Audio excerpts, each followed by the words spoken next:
L'affaire du furosémide Teva, une simple histoire de maladresse. Et c'est la patiente à l'origine de l'alerte qui a commis l'erreur. Selon les enquêteurs, cette habitante de Saint-Malo âgée de 76 ans a simplement placé, sans faire exprès, des somnifères dans l'emballage du furosémide. Un échange qu'elle a ensuite oublié. Elle a l'habitude donc de reconditionner ses comprimés parfois dans les blisters ouverts et de remettre l'opercule aluminium très consciencieusement.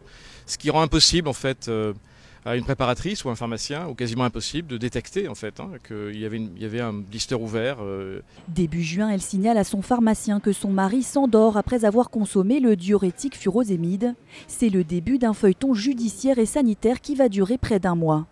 L'usine est passée au peigne fin, le laboratoire rappelle tous les lots incriminés, puis l'inquiétude grandit encore quand plusieurs décès en lien avec l'affaire sont annoncés.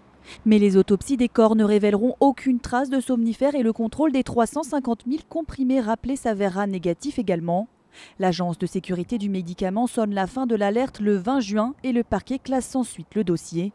Malgré l'impact sur la réputation du laboratoire, le patron de Teva a quant à lui annoncé qu'il ne poursuivrait pas la patiente de Saint-Malo.